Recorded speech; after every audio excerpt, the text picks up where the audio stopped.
स्पष्टीकरण नाही आहे. काल आपण लोकांनी महाराष्ट्रात आणि देशात महाविकास आघाडीच्या लोकांनी महाराष्ट्रातल्या आणि देशातल्या भारतीय जनता पक्ष आणि महायुतीतल्या आमदारांच्या विरोधामध्ये प्रतिकात्मक आंदोलनं केले.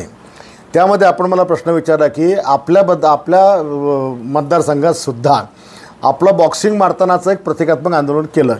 त्यावर मी तुम्हाला हे उत्तर दिलं की माझे प्रतिकात्मक आंदोलन करण्याची उबाटाच्या कार्यकर्त्यांच्या बापाची अवकात नाही.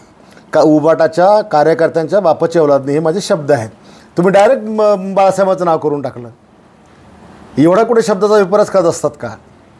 बाळासाहेब ठाकरे हे रक्तानं उद्धव साहेबाचे वडील आहेत, पण लाखो महाराष्ट्रातल्या तमाम आमच्यासारख्या सैनिकांचे पण ते बाप आहेत.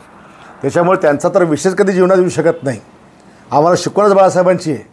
पण उबाटाच्या कार्यकर्त्याबद्दल मी जे काय बोललो त्याचं आपण तोडून मोडून दाखवलं. ते आपण जनतेला सरळ जे काय सत्य आहे ते दाखवण्याचा प्रयत्न करावा. हे 10 महिन्यापासून महाराष्ट्रात कुठल्याच योजनेवर पैसे नाही आहेत, हे खरं आहे. मंत्र्यांकडे पण गेलं तर मंत्री ते सांगतात की पैसे नाही. मागच्या दोन्ही अधिवेशनामध्ये बजेटलाही कोणाला पैसे मिळाले नाही. पण पुढच्या काळामध्ये परिस्थिती सुधारेल असं मुख्यमंत्री महोदय सांगतात.